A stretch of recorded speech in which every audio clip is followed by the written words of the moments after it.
afternoon. Thank you very much, Daya. And a very good afternoon to everyone who has joined in. We're also looking forward for a few more people to join us.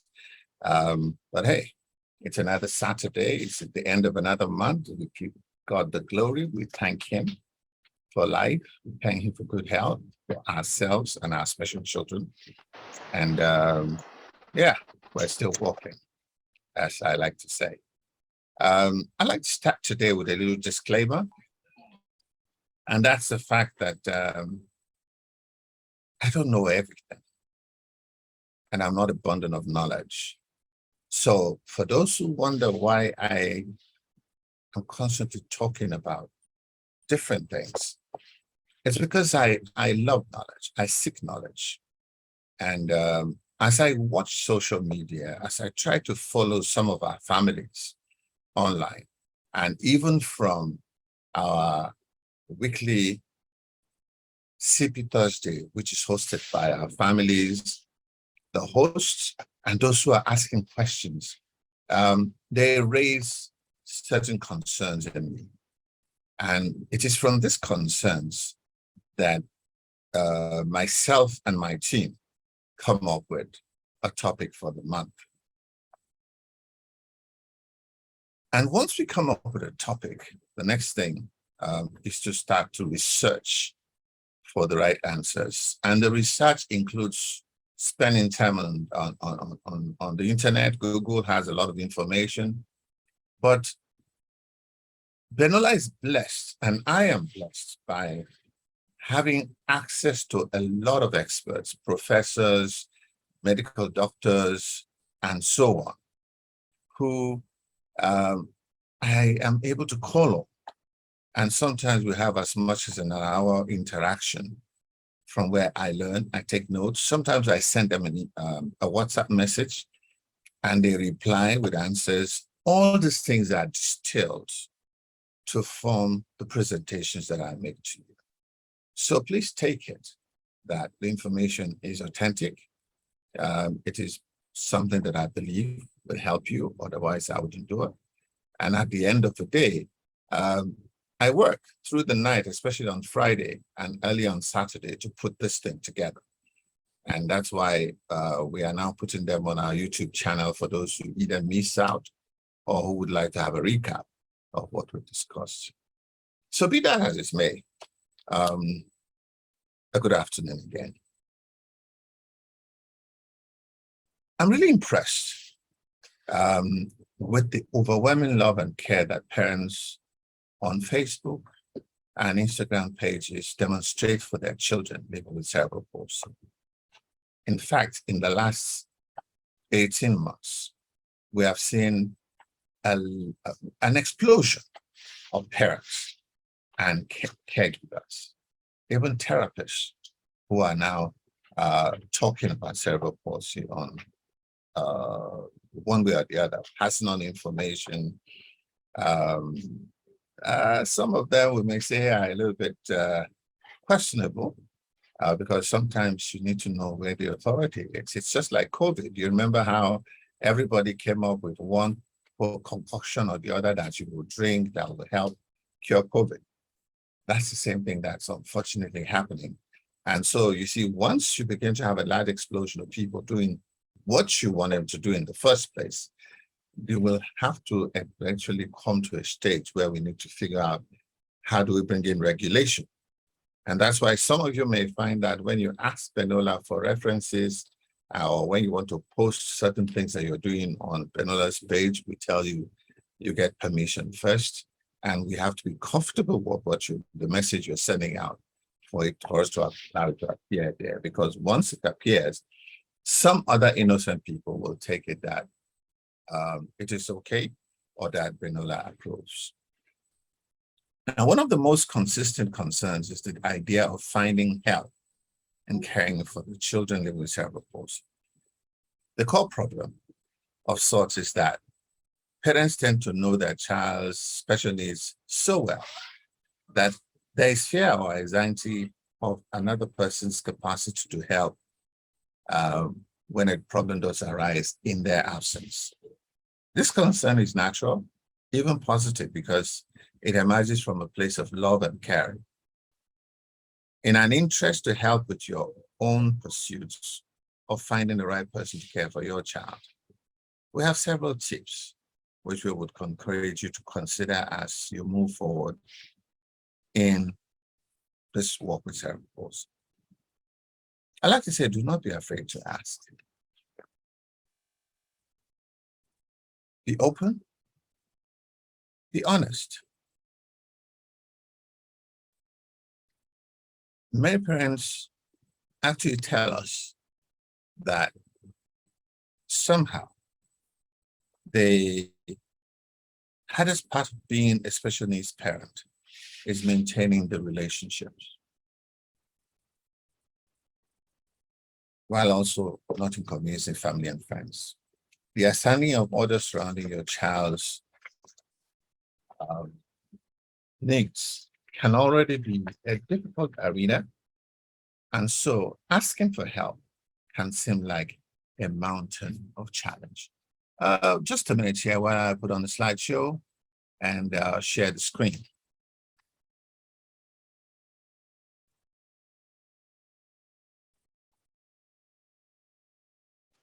You know, sometimes you're supposed to do these things.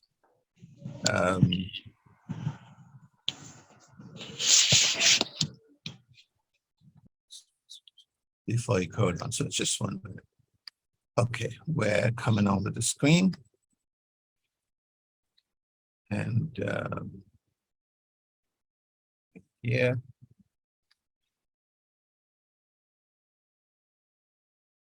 And good. So what is it saying here? We're saying this is our topic for today. I forgot to mention the scope. The introduction is part of what I just talked to you about. And we're now looking at cerebral palsy and asking for help, after which we'll look at talking to someone and asking for help. Then asking, it's hard, but people want to help. And then how to ask people for things and actually get a response. And then we'll conclude. So let me just move on. So part of the things I recommend for you as a cerebral palsy parent is, when it comes to asking for help, start small and go from there.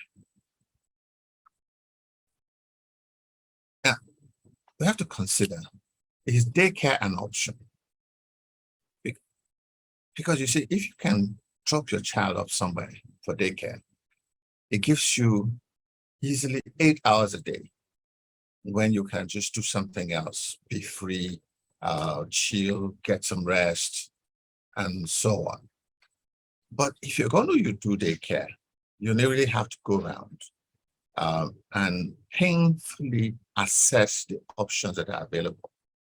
It is highly recommended that the daycare place be less than a 1 hour drive from your home, because the longer the drive, the more stress you put on the child and even yourself in terms of going, coming back and going again to pick the child and come back home. I would like to draw your attention to the fact that some daycare centers have some very uncomfortable, unsuitable practices. We have heard of people, and we have known of people who sedate children so that they just sleep all day, and so when you take them home, sleeping tablet or the effect is still weighing on, and it has its own negative effects on the child and so on. So check them out, make sure they're competent, and decide. Because you see, everyone wants the best for their child. And the best doesn't mean a lot of money. It just means that we can feel, we can sense, we can see the sincerity of the owner of the place, of the caregivers that are working there. Going to such places also gives us an opportunity to connect with other parents. And that's why if it's within an hour of where you live, most of the parents will also be within an hour where you live. And you can build up new friends, new networks, and new understanding about certain things they've done. You can even share therapists, because a physiotherapist that comes to an area and is able to deal with a few more children may be able to negotiate for a bulk discount and so on. Then there are also after-school programs. These are events, particularly on weekends, where you can hang out, network, and build further understanding with each other. Now, asking the right person can make a lot of difference. You don't just open your door, go to the next available person and ask for help. There's always the issue. Do they know you? Are they sympathetic to your cause? Do you have any reason in common? And so you need to know who to ask if you're going to get a good response. You need to think about who you'd like to talk to. You see, because there are some people who may just go network and broadcast your problem. It's not everybody who listens to us who really understands the need for privacy.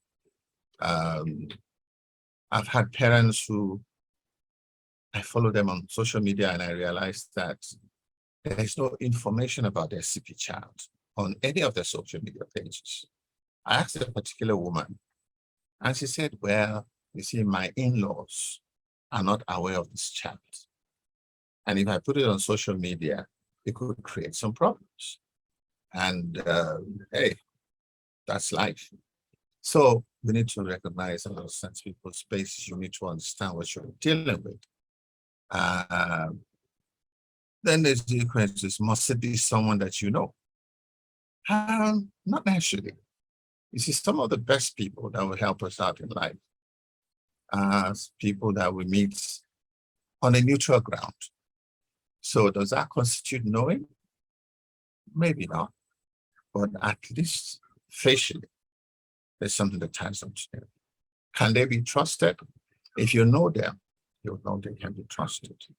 Everybody needs a shoulder to lean on. And when people are good, really good people, understand that the only reason why they'll tell somebody else is to see if they can escalate the need for help. Now, the issue is, who might they tell? If they tell people who are going to make fun of you, then, oh, those are really, really terrible people to tell. But if they would tell someone who can tell someone who can build up a network and help and other assistance that you need, then by all means, that is good. Now, if you don't know someone, which does happen when you have kept to yourself for a long time, there are counselors. They could be in your place of worship or any other place. There are teachers. If you have other children, it is possible to build up a relationship with some of the teachers that you just feel, you see, there are some people just seeing them once in a while, you begin to feel you're comfortable, that you can talk to them. There are people who are mentoring, people who you have already been going through with all kinds of problems, except your CP situation, you understand. We all have doctors that we see, nurses in our neighborhood, our friends, our families, and so on. And one of the most interesting ones is, it could even be a neighbor. Bottom line, what I'm saying is that we all have options of people that we can help. But always remember that the solution isn't a question. I learned this a very long time ago, that if I can give someone enough time to speak to me, I usually find the solution in some of the things that they are saying. It's just that it requires somebody else to point it out to them. I've also found that sometimes I go to someone with a problem, and by the time I finish talking, I don't even need an answer. The answer has come out. But part of it is that you feel a lot about it. You see, whatever is going on, it's not really who you are. It's just a problem for a particular time. And once you can sort it out or surmount it, life goes on. Getting help helps us to manage the problem and quickly thereby begin to live free and get on with our lives. So whatever happens, don't ever think of giving up. It's just like knocking on a door. You may have to knock and knock and knock. Remember, some of you have applied for jobs and you have found that you have had to apply 1,000 times with no replies coming in. And there are some people who are so fortunate, they just write one application and they get a job. So it's not the same for everybody. Now, why is asking for help so difficult? The reasons are many. There's the fear that asking for help would make us look incompetent, weak, or inferior to the person we're going to for help. There's concern about being rejected, which can be embarrassing and painful. There's concern about casting our burden onto others or inconveniencing them. Well, the good news is that all these concerns are oftentimes exaggerated and mistaken. Why is asking for help particularly? I'm sure we have all heard about random acts of kindness. These are those occasions where you have to have a little bit of money. You go into a place, a restaurant, a supermarket or something, and somebody suddenly doesn't seem to have enough money to pay their bills. And you just say, put on my bill. Oh, no problem. You don't know them. And they're wondering, wow, it's a nice person. But it has repercussions. I'll tell you a little story here. I have this young man who is, he has polio. He uses a wheelchair. And he posted on his Facebook recently about an experience he had sitting in front of his house. A gentleman who obviously is older than him was walking past. He was been seeing him from time to time. The guy came to him and said, sir, please, can you help me with 200 naira? I haven't eaten all day. I really need some help. And he looked at it and said, can you imagine this able-bodied man coming and ask me on a wheelchair for money? But incidentally, he had 500 naira or so he gave the man 500. The man thanked him profusely, walked away. But just round the corner, he disappeared, or down the street, he disappeared on the corner. And a little while later, he came out with a bottle of, this small bottle of gin, some cigarettes, and he continued walking. And he just thought, wow. A few days later, the gentleman was walking past, saw him again. And I think he must have thought, oh, if he could give me 500, he must have money.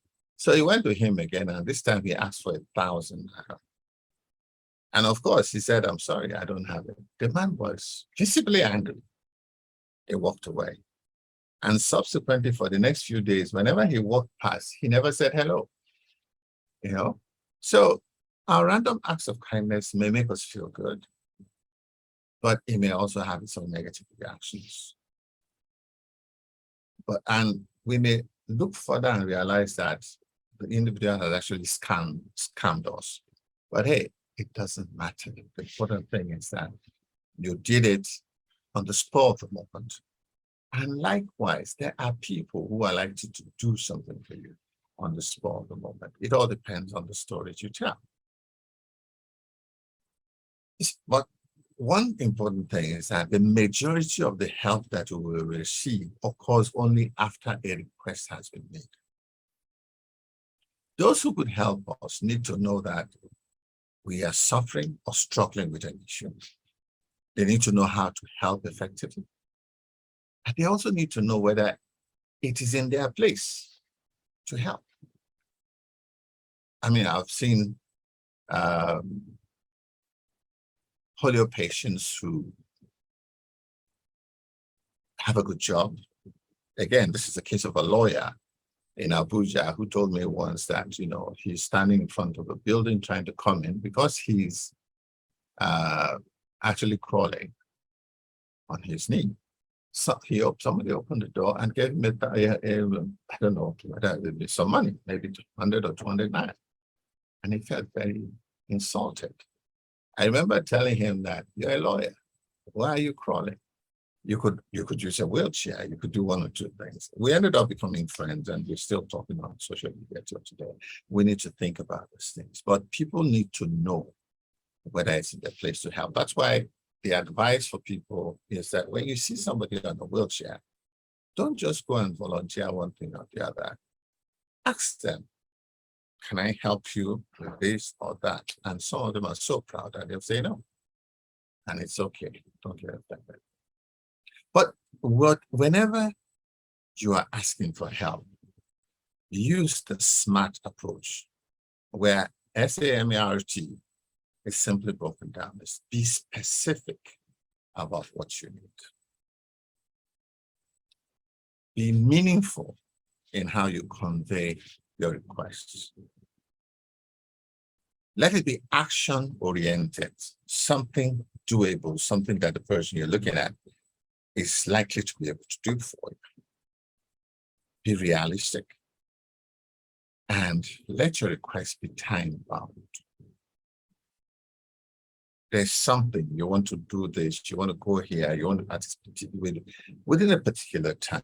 So you don't make an open request for forever, but it's like, I need to do something this weekend. I need to do something by Monday. It helps some people really take it up and say, okay, if somebody may have five naira to give you, but he's saying, let me wait till Tuesday. By Tuesday, I'll get my pay and I should be able to give him maybe 100 naira. Now, because he's waiting until Tuesday, by Monday, the deadline has passed and you have missed out. But if you had told him that I need to do this thing by 12 noon on Monday, then if it's only 5 naira, I'll give it to you now. And so on. Let's remember that everyone is overloaded. And there is. We all have our relations, we have our clubs, we have our social groups, we have, name it, people who are depending on us for one help or the other. So we need to capture the attention of the people. We need to establish our own credibility. It's very important. You can't just send an email, oh, I have a child with CP and I need some money to buy drugs. It's such a vague request. And some of you who are on our page, family page, will see that there are times when we have said, you want something, please put a picture of your child, mention the age of the child, and so on and so on. Put a few things to bring credibility to this request. Make the way forward clear. I need help. It's not my position to start trying to figure out what help do you want. It's like somebody coming to you, they need a job. You could find them a job and they'll get very upset because the job is beneath them. You understand what I mean? It's like they thought you could get them something more important or something like that, where they earn a lot more money. So propose a solution. Just don't tell somebody the problem. You must think yourself. And you're talking to people and know. Come up with a solution, a possible solution.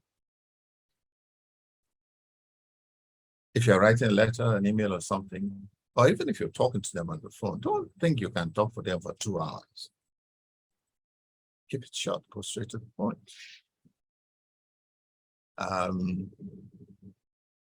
If you're sending a letter, an email, a message, or whatever, go over it, review it over and over, edit it, correct it, make sense. You know, I have this joke where somebody sent an email, I think it was a WhatsApp message to somebody, and they were chatting on the WhatsApp, oh, please, I need some money, and this and that. And then the guy said, send me, S-A-N-D. the account number. And the chap who is asking for money replied, he said, it is send, END, not sent.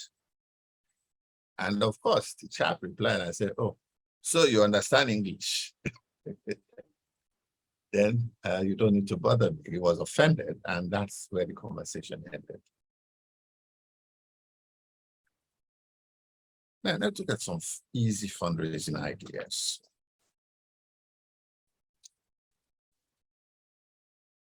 You can create or sell something.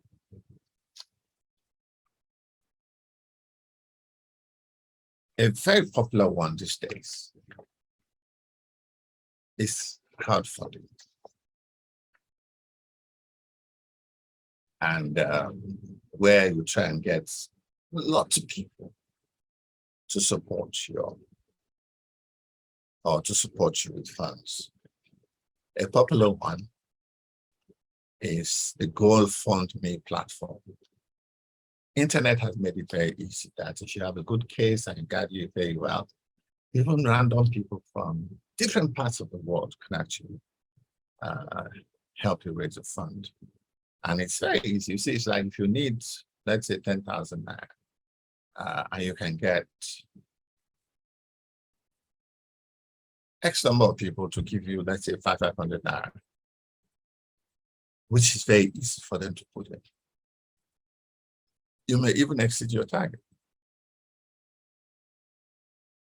We even have a lot of companies in Nigeria that are doing it now. Many of them have approached me, and my experience with them hasn't been good, because while GoFundMe and some of the international organizations will actually take your story, put it on their platform, and wait for you to get money and take a percentage, a small percentage of the money, release a small percentage of the money to you.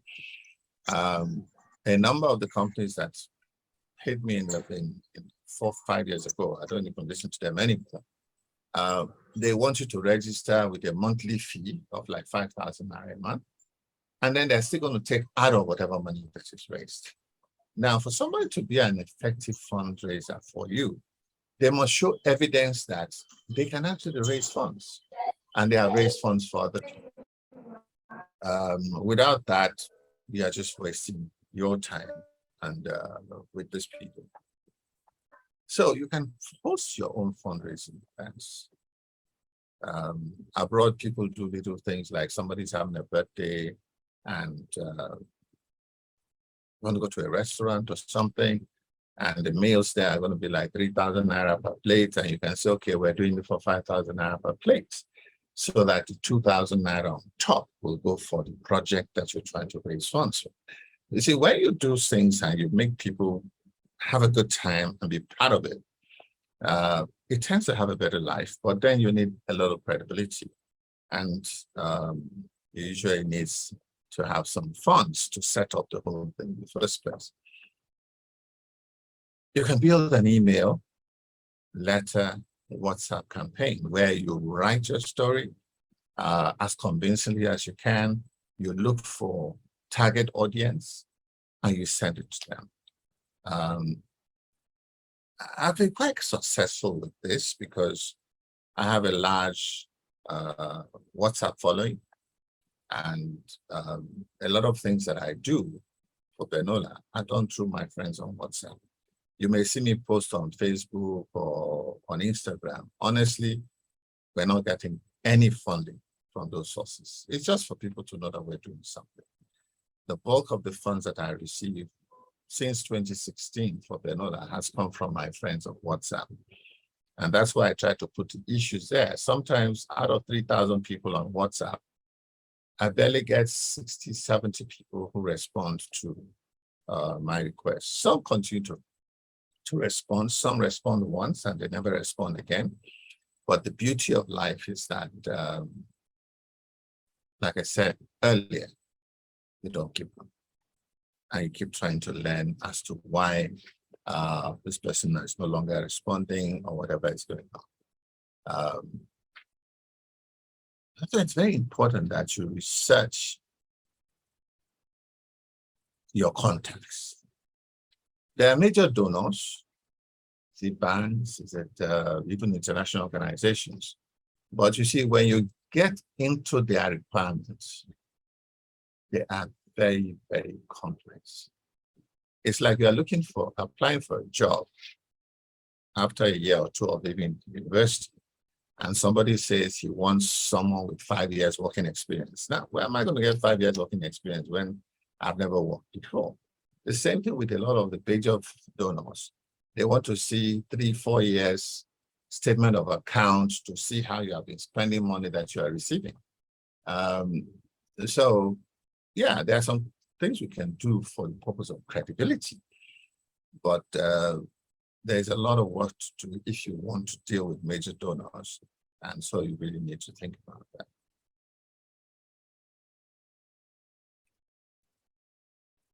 In conclusion,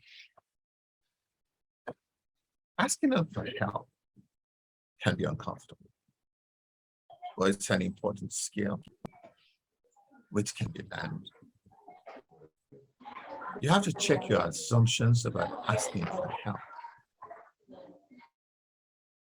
Don't just think that because somebody looks better than you, dresses better than you, or because you worship in the same place of worship, you can just walk up to them and say, oh, brother, I have this problem. We also need to understand that those who help are not stupid. They have a way of keeping records. I've had situations where this was years ago, and in fact, my audley told me a similar situation about somebody in Lagos, but this was in Kano, when a well-dressed young man knocked my window at a traffic light, a popular traffic junction in Kano. And his story was simple. He came all the way to see his brother, and he discovered that his brother had traveled and he had no money to go back, and so on and so forth. So I gave him some money. About a week or so later, I happened to be at the same junction. This is about noontime, hot afternoon. Kano can be really hot, hotter than Lagos. So the same guy came, and I was in my uniform. So once he knocked and I opened my window, he just took one look at me and he ran because he recognized me. Still had the same story, you know. So these days with social media and so on, I do this a lot. I do what I call my own personal background check. I go to your Facebook page, I go to your Instagram page, I try to see your story. And most of the time, I mean, if someone's telling you they're having a serious problem, their mother is very sick, and you go to their page, it's like, there's this young lady who is partying. All she has on her page are party pictures and so on. So it's like, where's the reality of what you're talking about? Okay. So on. So check your story. I mean, how can I believe that you have a child with cerebral palsy if the child doesn't feature 9-year-old child?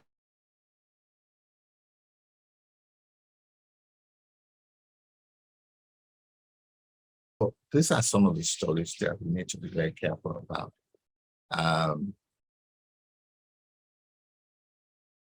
Asking for help is a decision, and we have to be deliberate about it, and we have to take time to look for who to help. I'll tell you, there was a particular time, actually 2017, when we needed to host Benola's first public lecture. And we decided to use Muson. And Muson theater is it's very expensive, I can say so. And we approached Muson, and they agreed, but they gave us 1 week. Usually, most of the places we've been using, we pay a few days to the event, sometimes even after the event. That's the luck that what God has done for Benola over the years. But this particular place, they told us about 2 months to the event, they gave us 1 week to make a major deposit. And we didn't have any money. So I went back and I sat down and I drafted a letter and I explained who was going to be the special guest of honor, etc., etc. And like I said, after going through the letter and trying to adjust it to a reasonable level, keeping it short as possible, I now went through my, like I said, over 3,000 WhatsApp people on WhatsApp lists, and I singled out 12 people who I thought could help. And then I sent a personal message to each of them. This was around 3 or 4 p.m. By midnight, I had received about 6 or 7 responses. About 3 of them were out of the country. One was in China and said, please send me, send me your full details of your requirements, and I'll scan it to this, my email address. A couple of them said, I'll be back in the next few days and I'll get in touch with you. Well, to cut a long story short, that's all I had from these people. A couple of them didn't even bother to reply. But a particular gentleman in faraway Abuja read my message at about 4 a.m. So when I woke up the next morning, he just said, my PA will get in touch with you. And I waited till about 4 p.m. Then a gentleman just called, an unknown number, and said, my boss said I should send this amount of money. Send your account number. Bottom line, the third day, I was able to walk into Musan with a substantial amount to make the deposit that I needed to make. These are the kind of things that I don't share with a lot of people, but I want you to know that when you put your request before God and you are diligent in how you go about it, the person who you least expect will rise up. And that's why we say, ask in the face of discomfort. It is not easy for me to ask for requests, but because I set targets and I'm trying to do it, I go for it. And because I go for it, I continue to push targets. And I believe that each and every one of us can do this. If someone agrees to help, let them and receive it gratefully. If the request is denied, which will happen a lot of times, consider other options.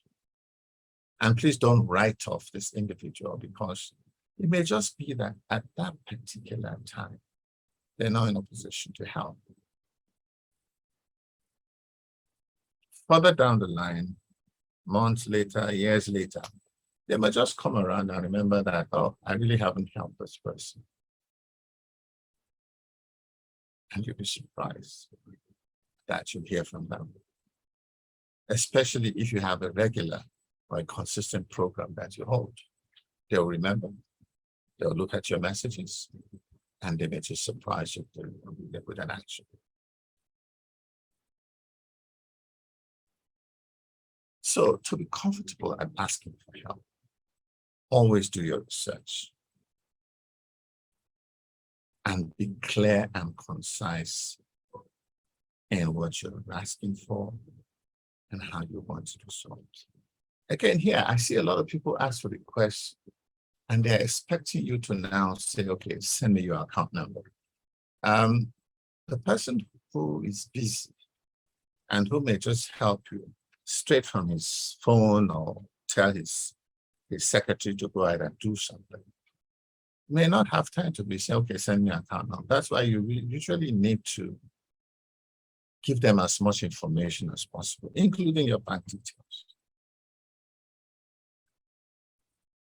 If you can, offer something in return. Make them look good about it and be sure to show appreciation. It could be a well-written letter or a message or a phone call. And if it's a substantial amount, you may want to consider a present. Of course, not one that makes it look like, oh, so you have so much money, but it's like, we really appreciate you. And I'll tell you, there's a friend of mine who died, and they made a brochure for him. He had been a guest at one of our Benola events, and I gave him a plaque. And about 6 years later, when he died, they put a picture of the, like awards and decorations that he received on the wall in his office. It was in the brochure. And I was elated to find that prominently amongst those things on his wall was this plaque from Benola. So it doesn't have to be something expensive, but it just is a way of saying thank you. So finally, is asking for help a life skill? I would say yes. It most certainly is. But it is one that we can all learn. And as we do it, please, let's get rid of the entitlement mentality. The fact that you have a need, the fact that you have a child with CP, etc., does not mean the world owes you. Yes, people will help you if you position yourself and do your things right. And this applies to any need that we have. I could give you lots of examples of people that I have spoken to that have encouraged, that have done very well. Sometimes the greatest encouragement that you need is just a kind word, or somebody who will point you in the right direction. I knew somebody in Kano, they called him Tassen in Kano, that is Alaji Metamasule. When I was in Kano, he was a popular feature at a lot of fundraising events because he was a wonderful orator, both in English and Hausa. But he always used to say something. I don't have money. If you want money, he will sometimes even say, look, Alaji Dantata is there. He'll point out a few people, go to them. The one who will give you money. But Alaji Metamasule could encourage the dead body to wake up and walk. And that's what you believe. When we are down, that person who will motivate us, encourage us not to give up and to keep trying. So, hey, thank you so much for listening, and God bless. Thank you.